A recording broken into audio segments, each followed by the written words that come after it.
That thing was outside. Oh, yes, it was. Well, where was the last pitch? Huh? Where was the last pitch? It was out there. The strike zone. It's like the weather. Everybody talks about it. Called him out. 3 pitches that could have been called either way, and everyone went against Winfield. So where is the strike zone? It hasn't changed since 1969. Let's check out the official baseball rule book. It's rule number 2 under definitions in the baseball rule book, the strike zone. It's the area over home plate between the batter's armpits and the top of his knees. It couldn't be more simple or more clear until you ask the players.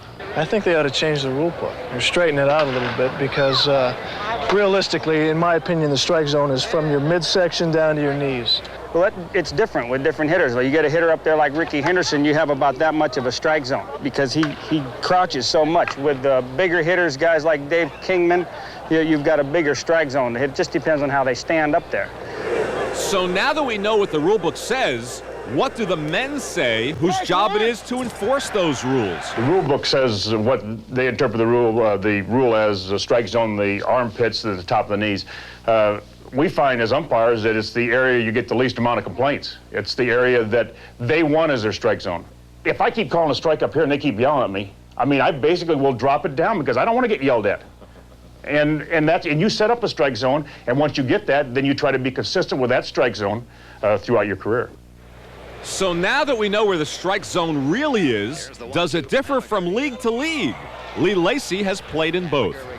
That's a strike. That's a strike in the National League. So there to there is the difference. There to there, maybe 5 inches. That's a lot of baloney. I've been over in both leagues now.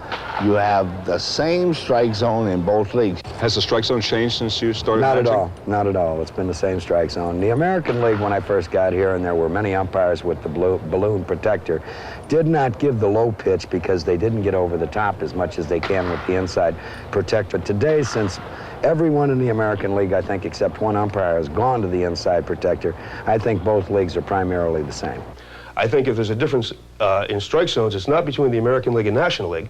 I think it's between the 52 or 60 Major League umpires, because not all of us are the same. We're not all machines, and we are going to see things perhaps minutely differently. Speaking of machines, how about using one in baseball? They use them at Wimbledon.